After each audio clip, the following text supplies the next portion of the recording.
So we are now recording. All right. So welcome everybody to another episode of our podcast. We are doing this to help our divorcing homeowners. So I am Kellie Collins. I am a CDLP, which means I'm a certified divorce mortgage planning specialist. And so I can basically do what the lenders do, but I can take it a step farther. I actually can help you plan prior to divorce with how buying a house would look post-divorce. And that is my goal, to help everybody there. Beyond just the home, there's lots of considerations. So I'm bringing my friend Skip Watson on with Five Stone Family Insurance to discuss life insurance with us, because this is a huge thing that is totally skipped during the divorce process. Actually, it's skipped all the time, but it's very much skipped during the divorce process. So, Skip, would you mind telling us a little bit about yourself and why you work in insurance? So as she said, my name is Skip Watson. You might see me as Tom Watson somewhere, but everybody's called me Skip for 57 years, so that's what I stick with. I retired from the steel industry about 5 years ago, and I went through a process where, this is kind of touching on my why, because not many people are excited about going into life insurance because nobody likes talking about life insurance. Um, when my father passed away in 2017, and I became an overnight caregiver to my mom, who needed a lot of help. And my dad, unfortunately, did not leave any financial benefits behind for us whenever he passed. So I inherited not only her caregiving, but the financial burden that came with it. And it almost wrecked me and my wife financially. So as I saw some of that go through, and then my youngest brother passed away at age, I think he was 42, of an unexpected heart attack and no Oh, I'm life so insurance. sorry. So, just seeing it personally, up close and personal, and how the devastation it can leave behind is something that really attracted me to it, because I'm a person, I'm a relational person. So it's Mhm. something that helps me be able to help other people. So what I did was I started in the industry. I don't know how much you want me to tell about where I got it to where I'm at in the financial part. It's up to you if you want to go ahead and share. All right. So originally I started out as a career agent with Mass Mutual. It's a great company. I just didn't like the internal structure and the corporate setting. So I struck out on my own, started a small brokerage. And it's just me. I do work with a couple of other agents that I help out occasionally. But mostly it's just me, and I like it that way because it allows me to be personal and relational with the clients that I sit down with. And so that's where I'm at. I focus on life, disability, long-term care planning, all that kind of stuff. Oh, perfect. So I have seen life insurance help people, and I have seen life insurance where there's actually none in a family. I've seen widows have to move out and move in with kids and stuff like that. So I very much believe in having the right life insurance in place as well. And a lot of people see it as an expense, but really it's more of an investment in your family, is how I see it. Yeah. So we're talking about divorce today. So let's talk a little bit about that young family. They are going through a divorce. They've got young children that are going to be either in one household or split between two households. What would be the importance of discussing and looking at life insurance during or before or after the divorce process? So I think it's vitally important for people to work with somebody like you. When you start the process, that's when you need to discover what you have as far as protection and what you don't have. And a lot of times the more important aspect is what you don't have, because people assume maybe you have some insurance through work, maybe your husband or spouse, your wife, whoever has some through work, and you think that's enough, and it's usually not. Now you separate, and that becomes divided. So there's some things that I focus on whenever I have these conversations, some kind of scenarios that you need to watch out for, and then I kind of build some solutions to help cover those. So a couple of those things are, if you're going to work out an alimony or child support, how much of that is going to be factored into your actual household that you require for your family to function as normal? Okay, so and what would happen to you if that disappeared overnight? All right. Right. The other thing is there any education planning involved? You know, a lot of times, you know, we're in the South, we're in South Carolina. Down here, pretty much everybody's either a Gamecock or a Clemson Tiger, you know, and you want your kid to go to that alma mater, but it's not cheap. You know, it's not inexpensive. So what kind of planning have you done for that? Um, you know, another scenario is if you separate, and this is definitely in your world, all of this is in your world, but this is definitely in your wheelhouse, is what kind of mortgage is involved. So if you're separating, who's taking the house? How much do you owe on the house? Who's making payments? Are you splitting payments? How are you going to cover that if somebody's not there tomorrow? You know, and then another thing that people overlook a lot is disability insurance. Disability insurance is also a life insurance product. And what disability insurance, for people that don't understand, because most people, when I talk to them, they assume disability insurance, they're thinking about somebody that's older in a wheelchair or something like that. That's long-term care. Disability insurance is if you got sick tomorrow, or you got run over by a car, you fell off a ladder, or whatever the case is, and you couldn't go to work, who's paying your bills? Okay. Right. And that's critical. That is probably more critical and a more urgent need than the life insurance, because more Yep. people get hurt every day than die every day. Okay.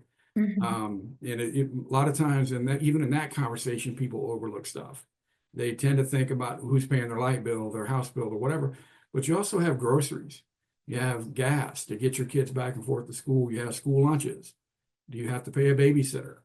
You know, there's a lot of things to consider that's involved with if you lose somebody's income, and then also that factors in with alimony or child support.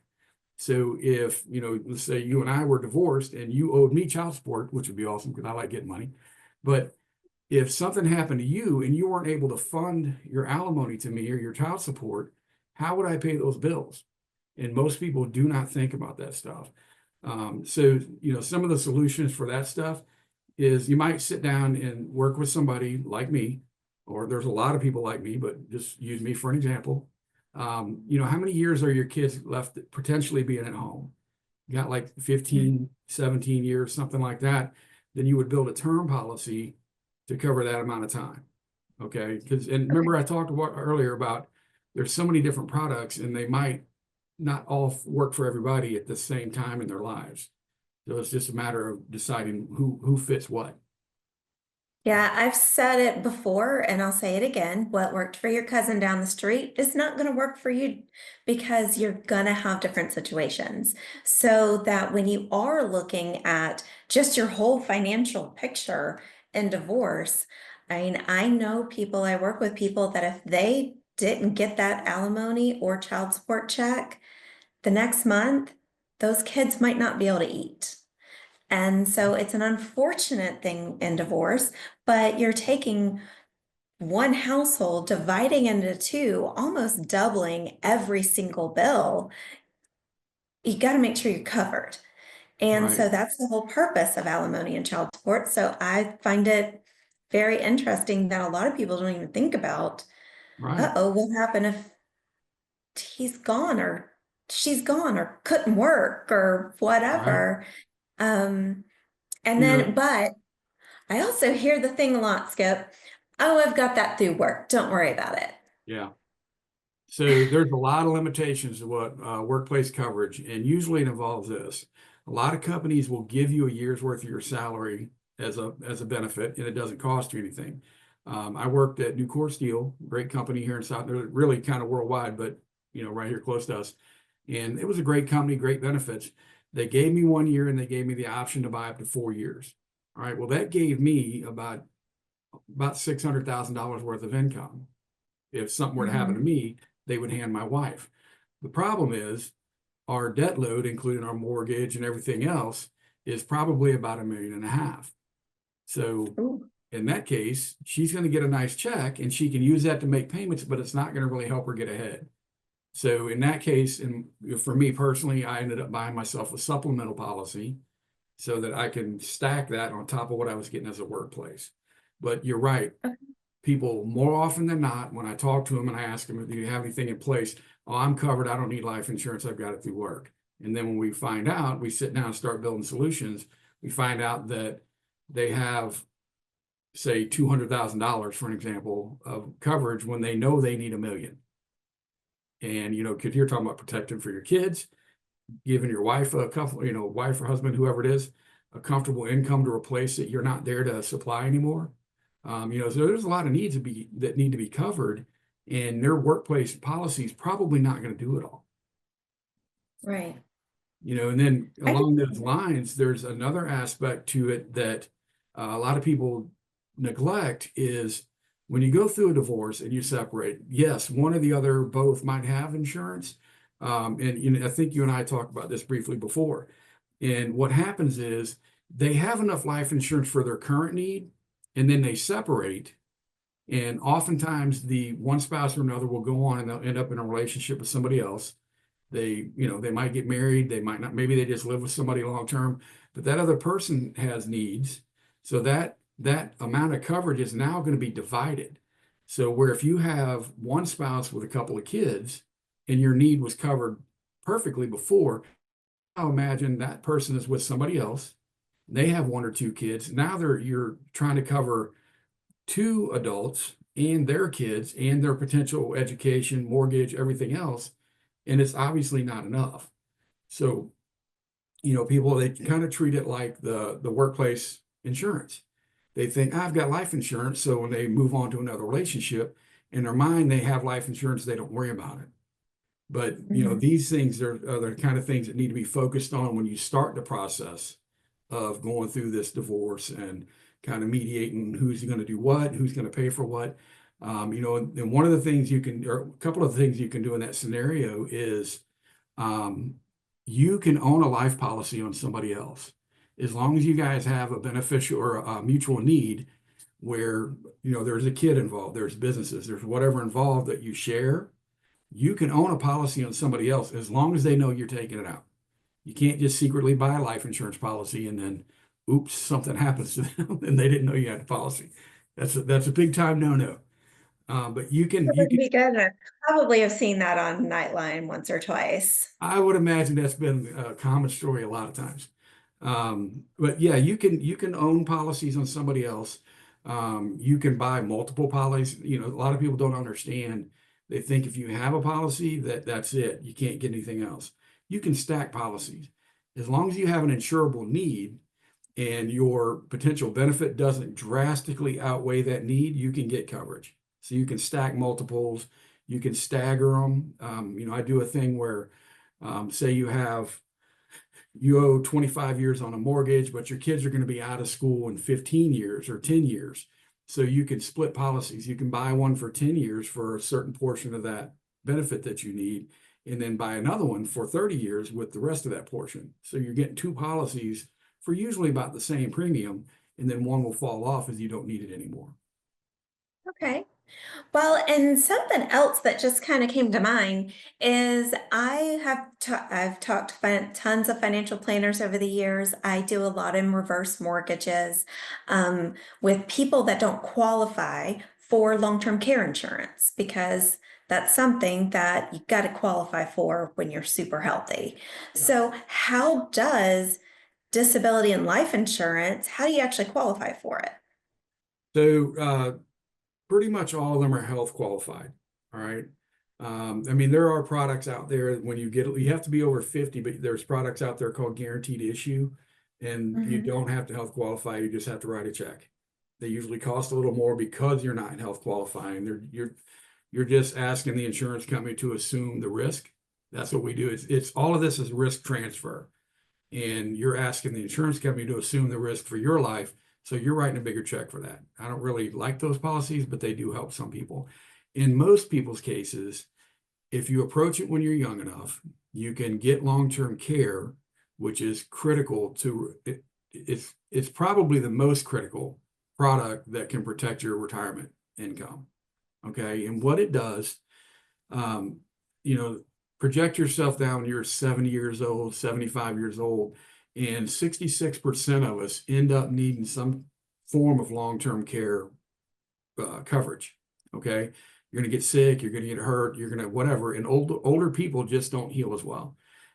I can tell you from, I sell Medicare as well. And I can tell you from dealing with a lot of my Medicare clients, when they get past about 75, by and large, 80% of them are so unhealthy that they can't really enjoy any part of life. And it's very sad. And they don't have the necessary protections because nobody approached them or they didn't consider it when they were young enough to actually afford it when they were healthier and younger. Okay. Yeah. And so what long-term care does, if you have it in place, is at the eventuality when you end up in a facility, you're getting long-term care. If you don't have it in place, you're going to have to pay out of pocket for that. All right. If you don't have cash setting aside, which most people don't, you're going to have to start pulling money out of a retirement account. And in most cases, we always have to speak about, possible scenarios. There's no specifics in anything in this industry. Yeah. In most cases, they're going to have to pull money out of a retirement account. And depending on your age and your income level and tax bracket and all this stuff, you could potentially be paying penalties and taxes on that money to pull it out to pay for long-term care. Well, if that's not money you set aside for that, now you're taking away from that pool of money that you worked so hard all those years to build up to be able to fund your retirement. So all those grand plans about traveling the world or, buying an RV and traveling all across the country, for a lot of people that disappears overnight when they end up, getting hurt, falling down, breaking a hip, going through some kind of cancer treatment or whatever the case is. And they start having to rob themselves to pay for something they could have planned for. And life insurance products actually do that really, really well. Okay. All right. So you still have to be healthy to get life insurance. Um, Yeah, and generally so healthy. generally healthy. Okay. Or it costs a little bit more, right? Yeah, right. But it's um so I know talking to some people because I do after I work with a couple, we talk about who's your financial advisor? Do you have insurance if something were to happen to one of you to help keep your family in your home? All those kind of questions. So when we are talking through those kind of things, one of the biggest fears I have is, oh my goodness, it is so expensive. I just bought this house. I can't afford it. Is life insurance really all that expensive? It really depends on how you look at it. Okay, you can either look at it as an expense or an investment, and it is fair to say it could be either one. If you've waited too long in life and your health is kind of sketchy, it is going to cost you more money. But then you start weighing the options or the considerations. If you actually need it, now it becomes a necessity instead of just focusing on an expense. Okay. And I work with people to try and come up with solutions to help them pay for that. One of the things that you and I have talked about that I know is such a great option for a lot of people is your reverse mortgages that you use. So, like you have a friend there. I wish I Yeah. had a buddy, Jasper. I don't have him anymore, sadly. Yeah, this is Mary. She edits my videos for me and likes to He's come the in and help. That's the best kind of assistant. But yeah, so when you get to the point where you're talking about long-term care, there's more than one way to fund it. Okay, if you have a good enough income as you're building your retirement years, you could fund it out of pocket if you want, and you can if you do it early enough. There's multiple ways. So I'm going to backtrack here for just a second. There's multiple ways you can buy long-term care planning, and typically there's two ways that people focus on. You can either buy a standalone long-term care plan, which I don't really like. The premiums are usually not level, so they can go up or they go down. They never go down. If you don't use the benefit in a certain period of time, it expires. Okay, then it Mhm. becomes a really expensive temporary policy. Whereas I like to sell it as a rider attached to a life insurance product, because then if you don't ever use it, that money stays in that pool. And these are typically permanent life insurance products, and there's a whole suite of these. And if you don't use the long-term care benefit, then that money stays in your death benefit. So at the time of whenever you pass, if you haven't used up all the cash in there, which is possible, people do use it, it's your money. If you haven't used up all of your cash accumulation, then whoever your beneficiaries are get all of that death benefit. But if you end up in a situation where you do need the long-term care, then you would use up that death benefit while you're still alive. And that's how you pay for long-term care. So you can fund that. Now I'm kind of getting back on track. Sorry for the digression there. But you can either fund that out of pocket over time, and that's where you better hope you've bought it early enough that it was affordable and that your health was good enough that you could get a low enough premium that you can actually afford it. All right. The other way is to work with somebody like you. If you have like a pool of money, you know, I do these sometimes where people will roll money into these from something else. Like they have another policy sitting somewhere that's not being used. I'll roll it into a new policy and attach a rider to it. Or they work with somebody like you. They do a reverse mortgage as part of their either divorce planning or retirement planning. And now they have a pool of money from their equity, right? And if they don't actually need that money, because remember I said earlier, not everything works for everybody. So if they don't actually have a really serious need for that money to go somewhere right away, they can use that money to pay for long-term care. And they can do it one of two ways. They can either set up like say a 10 pay on a permanent life product, you know, 10, 20, whatever. As you get older, the amount of time that you can pay one out obviously diminishes. Or you can do what's called a single pay. That's a single premium life insurance product where you can take that pool of money and you can drop it in there. Now you have access to that money if you ever needed it in an emergency. All right. And if you take it too early, you're obviously not going to be able to get the full amount of whatever you deposited, but it's there if you need it. It's usually going to gain some cash value accumulation, so it's going to grow for you. And that also has two other components, the life insurance. So God forbid the worst case scenario happen, then your beneficiaries, which could be your kids, your ex-spouse to help pay off a house or whatever the case is, will have that money and they can do whatever they need to do with it. Or the last thing is the long-term care like we're talking about. So if something were to happen and instead of, because, you know, remember we're talking about these things around divorces. So when people get divorced, they start splitting assets, right? So while and I'm just using a round number, say $1 million would be fine for a couple, but is it going to be the same amount of coverage for two people, two separate people? Probably not, because you're going to still have the same needs. You're going to still have a mortgage payment, probably health insurance costs, groceries, bills, all that kind of stuff. Well, so is your ex. So if you split that pool of money, now it's not going to go as far. So if you don't have long-term care planning in place, then that pool of money rapidly depletes, and now you're in real serious trouble as you get into your retirement years. So somebody who is going through divorce just really needs to sit down with somebody like yourself and look at their individual needs along with their goals and make sure that the plan works today, tomorrow, and 10 years from now. And kind of probably revisit that plan on a regular basis as well, correct? Yeah, absolutely. I tell people to do a yearly review.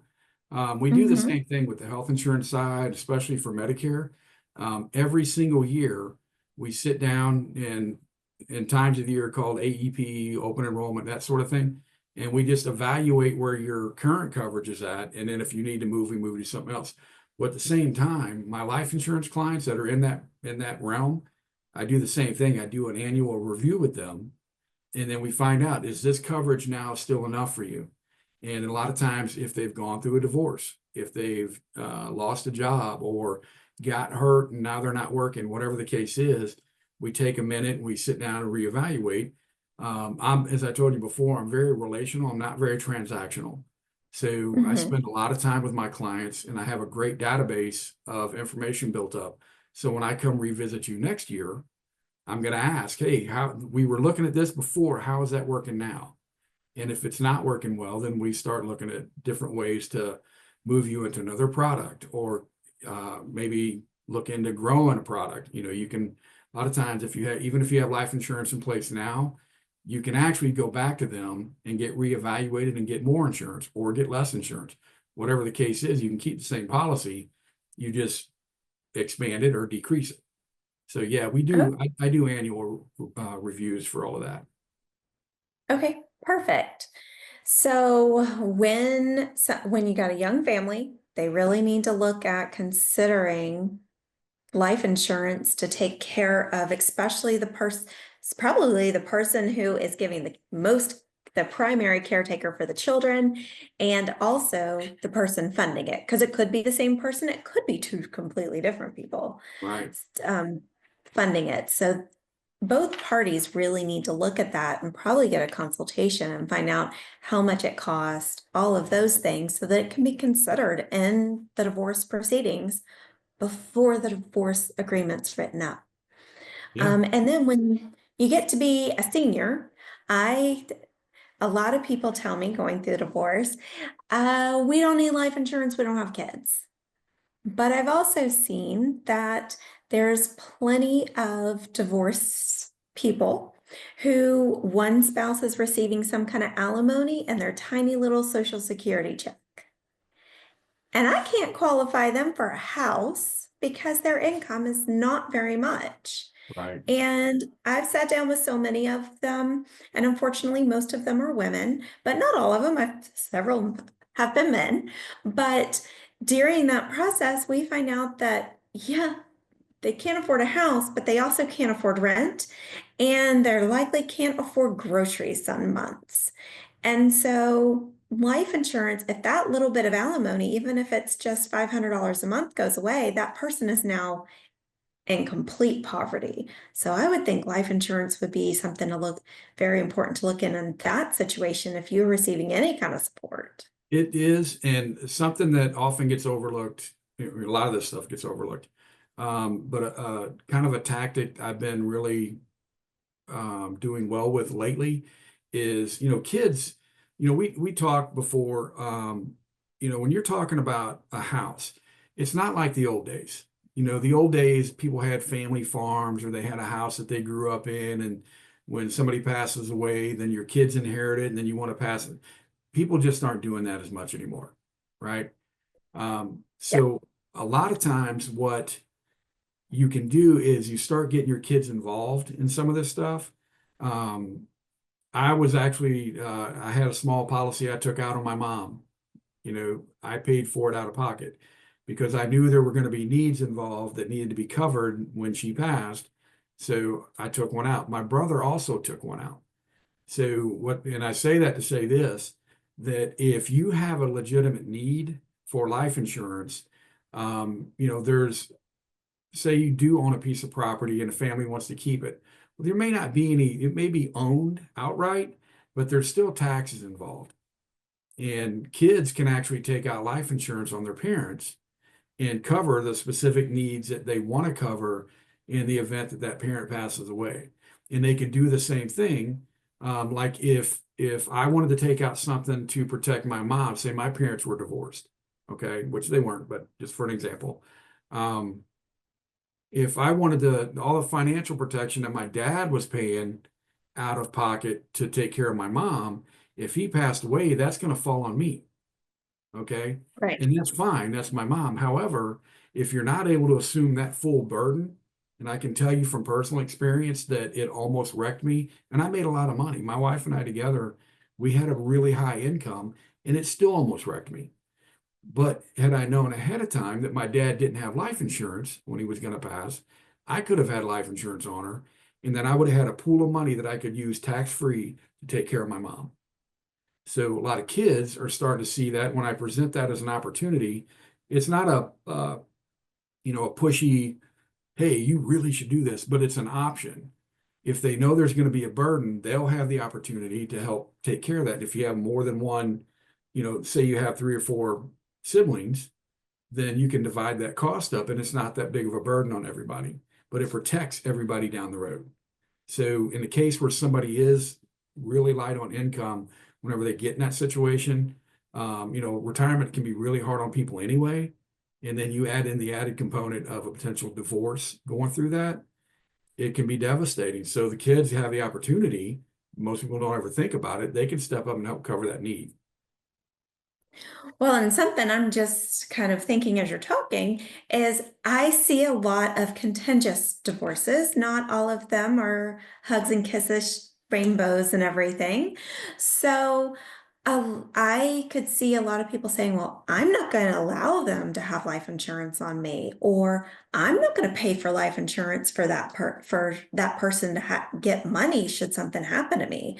But that's the wrong way to think about it if you have kids, because the person, so if you're a wife paying for life insurance for a husband, and the husband is going to lose lots of money because you're the wife paying the alimony. We're just mixing up roles from traditional roles, but you're the one paying him alimony and stuff. And all of a sudden, something happens to you and you die.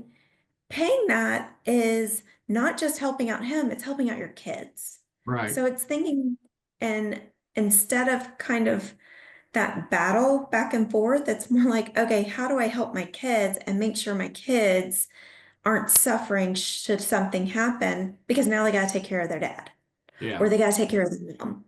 So I think that also needs to be a frame of mind when you're going through a divorce, that not everything is battle back and forth. There's Right. other people involved. And that does get washed away in the scrum a lot. People tend to forget because I've been through two divorces. I know you've been through a divorce. Divorces can be very ugly. Both of my divorces were pretty ugly.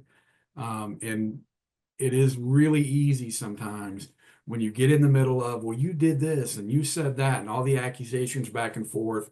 And you might be legitimately angry at somebody, but to be angry at someone and another adult and forget that your decision today is affecting in my case, it was a 3-year-old, my son Kyle.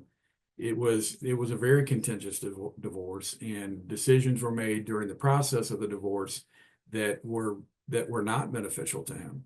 And I was young and didn't know the difference a lot of times, and so I can see where emotions can override, because that's a very, I'm a true blue, I'm in love with my wife, and if I'm all in, so if anything ever happened, I would be devastated. So it would be hard for me to focus on other things. And so I can understand it to a degree, but if you're not mature enough to take a step back and realize you can still be angry at that person if they deserve for you to be angry at them, and still, excuse me, do the best for your kids.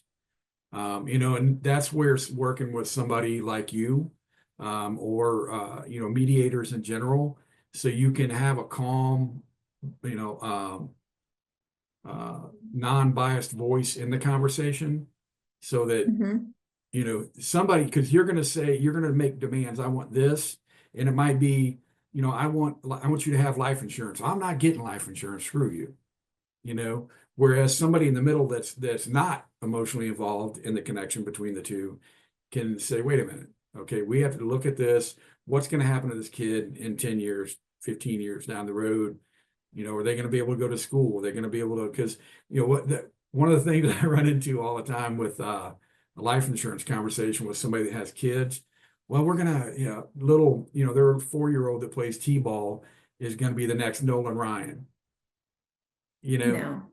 Hardly anybody ever gets a scholarship to play sports and go to college.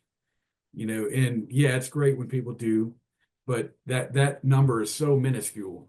So when people start going through these things, and if they're not smart enough to sit down and realize that they have to put aside their emotion, they have to do what's best for that kid.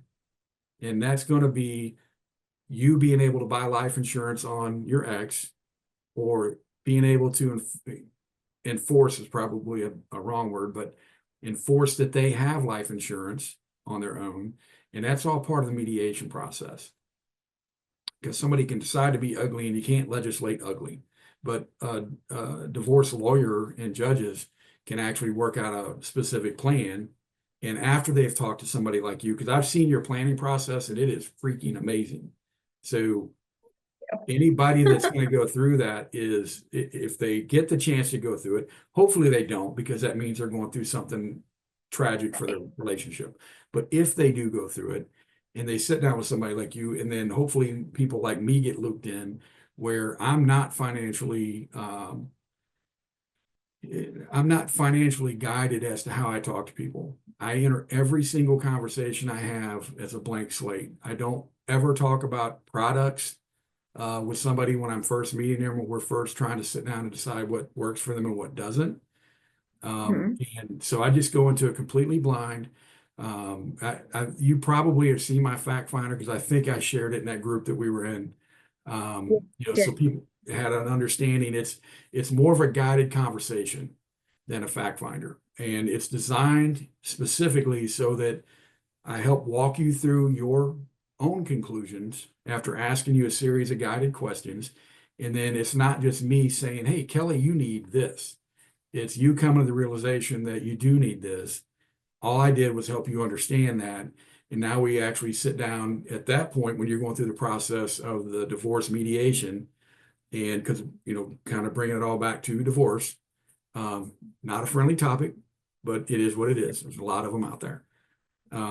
So when that gets to that point, once they start with you, then you decide, all right, you're going to need this much income, you're going to have this much alimony, pull an equity from a reverse mortgage, whatever the case is. And then they sit down with somebody like me and we guide them through that process to help them figure out how they can protect the decisions that they're making to move forward with their life. And Absolutely. so, and I view it as, I look at it like this. I know when I went through mine, you would probably agree with me. I think most people would agree with this. You might have a lot of problems, a lot of issues that you have to deal with the day before your divorce is final. You're going to have those same problems the next day and a few more. So you really have to be strategic. You have to take a breath, calm down, and actually go through a rational discussion and figure out what your biggest needs are, and then also establish goals because obviously you want to hope that somebody that's going through this is going to come out on the other side. Usually if you're in a bad enough relationship that a divorce is imminent, it's something that's damaging both of you. It's really limiting your life. It's destroying happiness. So if you do have to cut away from that, you obviously want the goal of having a better life on the other side. So that's where I help establish needs. Then we work out how we cover those needs with the solutions that I'll design. And then I also will seek out what are your goals? What do you want to accomplish? What are you trying to do to better your life, to move to a new home, to change jobs, whatever it is? Maybe that's going to be the breaking point that pushes you to start a business. Whatever that Yeah. case is, you can come out on the other side. And if you've planned well and you've taken the advice of the people that know what they're doing, you and me, then Exactly. they come out better on the other side and they have protection in place that now as they work towards those goals, if something, God forbid, worst case scenario happened, you're not having to make the biggest decisions of your life on the worst day of your life because all of that stuff is already covered and protected ahead of time. So Exactly. that's how I view these conversations, and that's how I approach every single one of them. Well, and so we're kind of running a little low on time now, but that is exactly everything you just said, Skip, is I, you've got to surround yourself with a team of professionals who are vetted in divorce, finance, therapy, all of these areas, because you're going through one of the toughest, most emotional things you could ever go through in your life. I mean, divorce is hard, no matter if it's like we shook hands and decided, or if it's just all out war. It is a difficult thing. There's lots of mourning, lots of emotions in there. And when you're doing it, you're not thinking clearly. Even the smartest people don't think 100% clear when they're doing it. This is why you surround yourself with true professionals who have heart, like Skip. Skip has a great heart for helping people. Thank you. And you surround yourself with people like that who have heart, who are smart, and who actually take your interest in heart at heart and build out your plan using those trusted professionals. So I've said it again, I'll say another 20 times, but that is the most important thing going through divorce so you yourself can heal. Can I leave you with two parting points real quick? Absolutely. So the first one is you kind of touched on it earlier. Um, don't just assume that what worked for your cousin is going to work for you. Every single case is different. Everybody's income is different. Everybody's needs are different. Sit down and actually go through the process and figure out what your actual needs are, and then let somebody build solutions that cover those needs intelligently.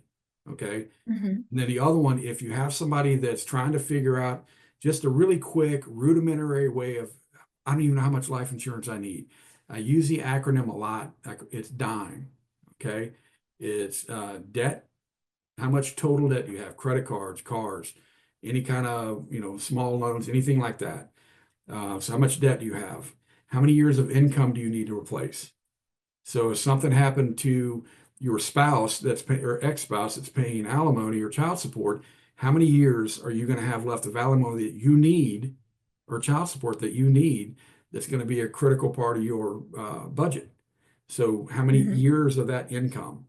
Mortgage, how much do you owe on your home or homes? You might have multiple. And how many years do you have left on that and how much are your payments? So you total that up. And then the last thing, the E is education. If you want to plan for your kids' education, what kind of school have you researched? Have you looked ahead to try and broadcast how much inflation is going to raise that tuition so that down the road, whenever you're trying to pay for that 4-year college, how much is it going to actually cost you? And then you put that money, that total aside, and then we start looking at different products to find out how much it's going to cost you. That sounds great. So everybody remember that acronym. And if you have life insurance questions, going through divorce or not, reach out to Skip. He is truly amazing, has a great heart, listens to his clients, and he puts together some great plans. I've seen him. I've talked to people that he has done it for. He's truly fantastic at his job, and he's not that kind of salesy person that we don't want to invite into our homes to talk about all this stuff. Tell people I'm the So worst salesman they're ever going to meet. that too. But so that is pretty much it for today. Skip, thank you so much for all of your knowledge and your willingness to share. I hope everybody got something great today. We're going to share your information below so that people can contact you. And if they have any questions, then know that I'm open for questions and anything as well. So thank you so much. Thank you. I appreciate the invite.